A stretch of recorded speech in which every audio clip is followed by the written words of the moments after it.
이인규 전 중수부장의 회고록을 놓고 논란이 끊이지 않고 있습니다.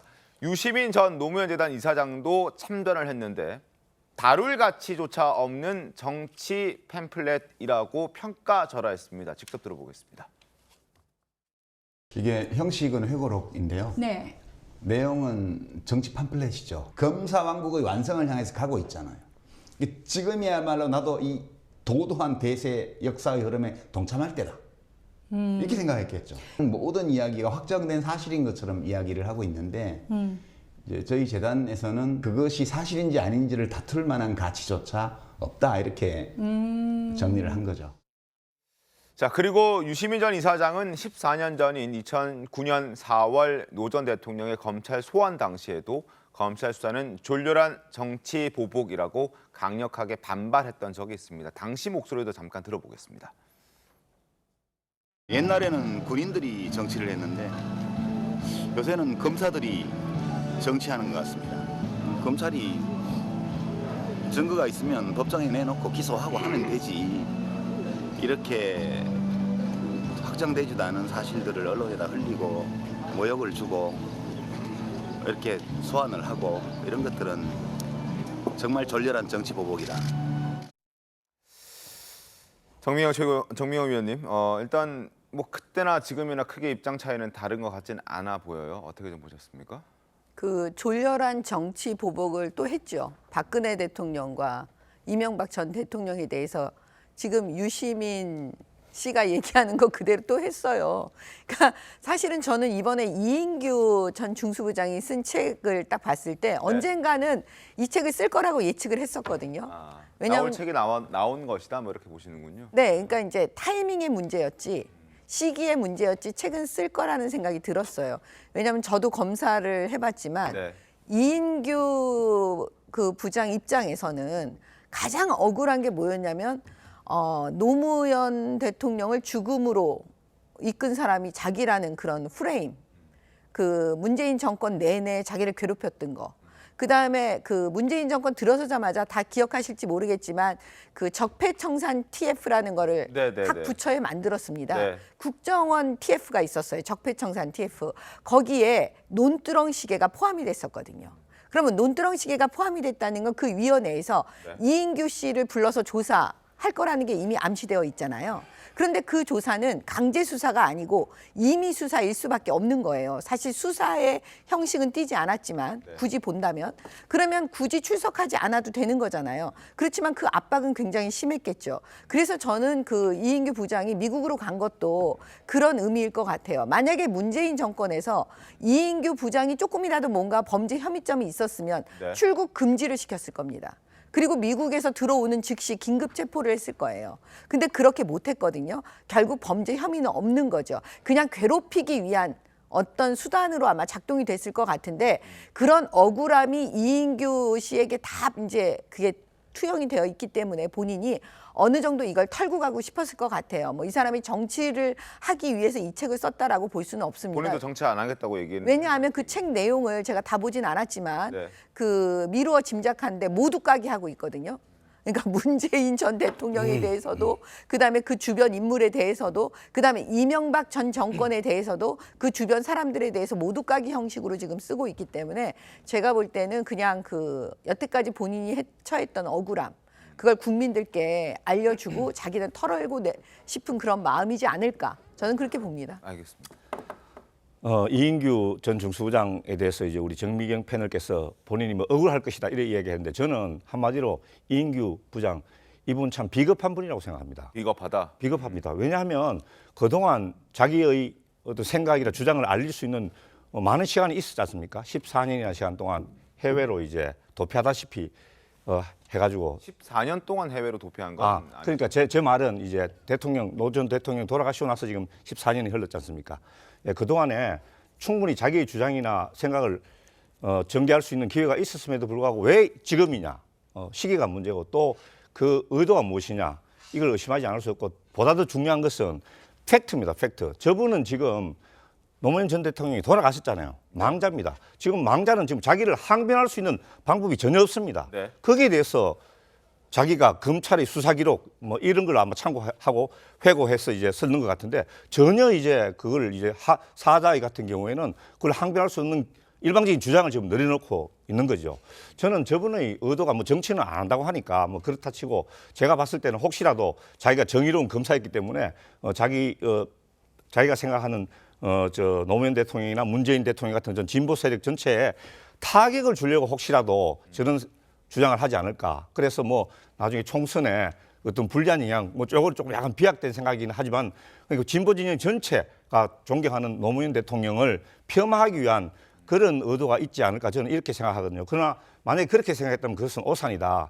노무현 대통령 국민들 사랑을 받고 있지 않습니까? 노무현 대통령이 또 그렇게 또 안타깝게 돌아가셨는데 거기에 대해서 본인이 뭔가 좀 어쨌든 자기가 수사하는 피의자이지 않습니까? 그분이 돌아가셨는데 거기에 대해서 일말의 죄송한 마음이나 그런 마음을 가지셔야지 지금 늦게 와가지고 저런 주장을 편다.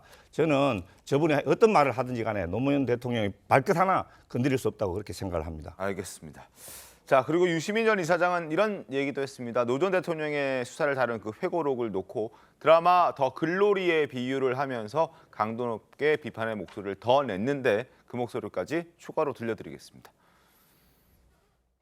나는 대한민국 검사였다라는 이 제목은 형식상 붙여놓은 거고 네. 부제가 진짜 제목이에요. 누가 노무현을 죽였나. 이거를 반대로 해석하면 나는 노무현을 안 죽였다. 그게 이 부제예요. 진보 언론하고 문재인 변호사가 죽게 했다. 이런 내용이에요. 더글로리가 굉장히 유행인데요. 박연진이 이렇게 얘기하는 거하고 비슷해요. 걔 맞을만 해서 맞은 거야. 그 내가 죽인 게 아니고 평소에 걔하고 친하게 지내는 애들이 다 등 돌리고 걔를 도와줘야 될 그 엄마가 모른 척하고 그래서 걔가 죽은 거야. 이렇게 말을 하는 거하고 비슷해요. 자, 진보 언론 얘기가 나왔습니다. 유시민 전 이사장 입에서 어떤 진보 언론들이 어떤 내용을 당시에 썼는지 잠깐 보여드리겠습니다. 먼저 한겨레 신문 보겠습니다. 한겨레 사설인데 노 전 대통령 국민 가슴에 대못 박았다 이렇게 제목을 달아놓고 2005년 4월 8일에 쓴 사설인데요. 청렴성만큼은 믿고 싶어 했던 사람들의 가슴에 대못을 박았다. 미국의 주택 자금 받았고 그리고 고급 시계 2억 원짜리 고급 시계 받았던 걸 두고 이제 대못을 박았다. 그리고 이제 전직 대통령으로서 마지막 자존심을 지킬 수 있는 건 진실의 고백뿐이다. 형은 돈 먹는 하마에 막 가는 브로커로 확인이 됐다. 이런 얘기를 적어놨었습니다. 경향신문도 한번 보여드릴게요. 경향신문 2009년 4월 16일에 굿바이 노무현이라는 제목의 사설이 또 실렸는데 돈 받은 본질은 달라지지 않는다. 알았다와 몰랐다의 차이를 구별하는데 아주 필사적이다. 서민들이 가난해지는 동안 노무현 가족은 부자가 되었다는 사실은 변하지 않는다. 이런 내용들이 실려 있었습니다. 아마 이걸 비판하는 목소리인 것 같은데 어떻게 좀 보셨어요? 저것뿐만 아니고요. 사실은 뭐 이제 진보 언론이라고 우리가 흔히 이렇게 분류하는 매체들이 굉장히 많았잖아요. 네. 그런 데에서 노무현 전 대통령을 거의 손절하는 분위기였어요. 네. 예를 들어서 안희정 전 충남지사 같은 경우도 스스로 패족 이런 얘기를 했을 정도잖아요. 그러니까 손절하는 분위기가 있었기 때문에 노무현 이제 지금 이인규 전 중수부장 얘기는 그 당시 언론 매체들 그 논조를 보면 그러면 노무현 전 대통령에 대해서 아주 이제는 뭐 죄를 달게 받아야 된다. 이런 식으로 돼서 노무현 전 대통령이 굉장히 외로움을 느꼈고 그 어간에 문재인 변호사도 주변에 없었다. 지금 이런 걸 지적을 하고 있는 거거든요. 그래서 네. 저는 사실은 이인규 전 중수부장이 이런 책을 쓰게 된 거는 상당한 정도는 사실 친노나 친문에서 저는 자초했다고 보는 거죠. 왜 그러냐면 많은 뭐 패널 분들도 민주당 측 패널이 무슨 주장을 했냐면 노무현 전 대통령을 검찰이 죽음으로 내몰았다. 한마디로 얘기하면 그런 주장을 했어요. 네. 그러다 보니까 그 검찰을 이끌고 있던 이인규 당시 중수부장으로서는 자기는 아니라고 생각하는데 수사를 했을 뿐인데 그러니까 언젠가는 이 부분을 자기가 성명을 해야 되겠다.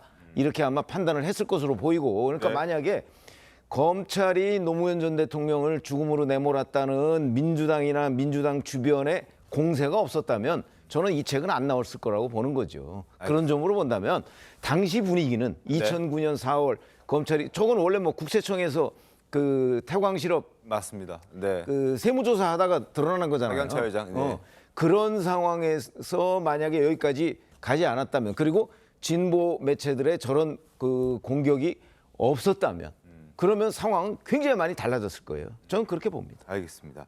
자, 일단 유시민 전 이사장은 회고록에 대해서 굉장히 평가절하하고 있지만 이인규 전 중수부장은 진실을 쓴 것이다 이렇게 얘기를 하고 있습니다. 과거 2009년 6월에 수사 종결했을 때 이인규 전 중수부장의 얘기도 한번 들어보겠습니다. 수사 도중 노무현 전 대통령께서 갑자기 서거하신 점에 대하여 매우 안타깝고 애통하게 생각합니다. 검찰은 이번 수사 과정에서 법과 원칙에 따라 최선을 다했음을 말씀드립니다. 그리고 억측이 아닌 진실이라고 주장하는 데는 여러 가지 근거들이 있을 겁니다. 그 배경에 대해서 이인규 전 중수부장이 밝힌 부분들을 한번 보겠습니다. 무엇보다 진실이 더 중요하다고 생각했기 때문에 이 책을 쓰게 된 것이다라고 설명을 하고 있고요. 직접 경험한 그리고 수사 기록에 있는 내용을 사실대로 꾸밈 없이 적은 것이다 설명하고 있습니다. 책을 쓰지 않았다면 이 내용이 세상에 드러나지 않고 노 전 대통령 주변에 계신 분들이나 인터넷의 엉터리 주장이 사실처럼 남았을 것 아니냐. 그래서 나는 책을 쓸 수밖에 없었다 이런 얘기를 하고 있습니다. 그런데 이게 만약에 사실이 아니고 유시민 전 이사장처럼 뭐 평가절하하거나 아니면 이게 거짓이다 혹은 진실이 아니다 이렇게 얘기할 거면 법적 조치를 취하면 밝혀지지 않을까요? 예, 이인규 부장이 지금 진실이라고 계속 이야기하고 있지 않습니까? 네. 수사 기록. 자, 근데 검사들은 공소장에 제시된 내용이 진실이라고 생각하는 것 같습니다. 공소장 게시된 또는 수사 기록에 있는 내용을 진실이라고 지금 자기도 스스로 이야기하고 있는데, 가령 이번에 이재명 대표의 공소장 같은 경우에도 처음에 428억 천화동 1호 자기가 받기로 약정했다는 그 말을 사실인 것처럼 이야기를 했다가 그게 나중에 공소장에서 빠졌지 않습니까? 네. 김용 원장한테 건네준 정치자금 8억 얼마도 지금 빠졌지 않습니까? 그러니까 공소장이라는 것은 언제든지 변경될 수도 있고 그 사실이 아닐 수가 있는데, 지금 이인규 부장은 공소장이나 수사 기록을 전부 다 이제 진실이라고 호도하고 있고 믿고 있는 거죠. 저는 저게 잘못됐다고 생각합니다.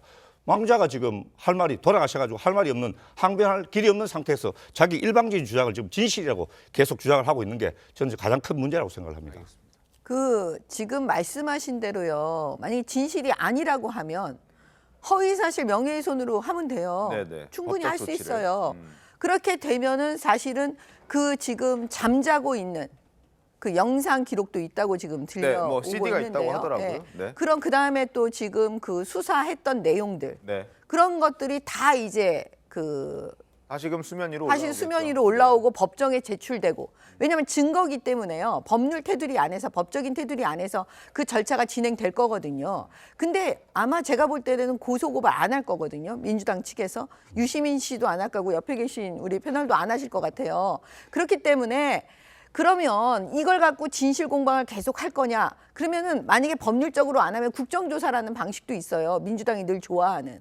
뭐 여러 가지 방식으로 사실 진실이냐 아니냐 그 검토할 수가 있고, 이인규 전 중수부장 입장에서는 그것까지도 각오하고 이 책을 쓴 것 같아요. 네. 그래서 제가 볼 때는 지금 이 부분에 대해서 이제 이인규 전 중수부장에 대한 공격들이 네. 아주 심하게 나올 거예요. 민주당 측에서. 그런데 그렇게 하면 할수록 제가 볼 때는 이인규 중수부장이 그걸 원했던 상황으로 가는 게 아닌가. 알겠습니다. 저는 그렇게 봅니다. 예. 네. 일단은 노무현 재단에서 최초로 냈던 입장문을 제가 한번 봤는데요. 네. 뭐 어찌 되었건 노무현 전 대통령이 몰랐다고는 하지만 친척을 통해서 시계를 받은 사실을 인정하고 있고요. 네. 뭐 140만 달러가 아니지만 권양숙 여사가 그 당시 정상문 전 총무비서관에게 뭐 타양살이하는 자녀들 생계 걱정해서 100만 달러 빌리는 형식으로 받았다는 건 인정하고 있거든요. 근데 이 자체만 해도 사실은 뭐 망자에 대한 예의를 제가 지키면서도 말씀드립니다만 부도덕한 일은 맞습니다.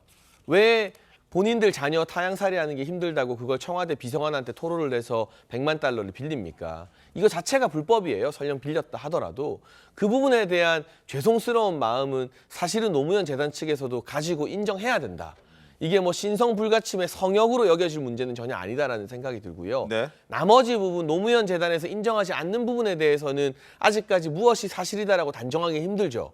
수사 결과 나오기 전에 공소권 없음으로 이 재판까지 가지 않았으니까요. 근데 이게 만에 하나 노무현 재단 측에서 또는 유족 측에서 지금 정미경 의원님 말씀하신 것처럼 명예훼손으로 고소를 했을 때 네. 이인규 변호사가 네. 이걸 또 무고로 역고소하게 되면 이 해당 사건에 대한 공소시효는 끝났지만 명예훼손이나 무고죄 성사 여부를 알기 위해서 수사가 다시 재개될 수 있습니다. 네.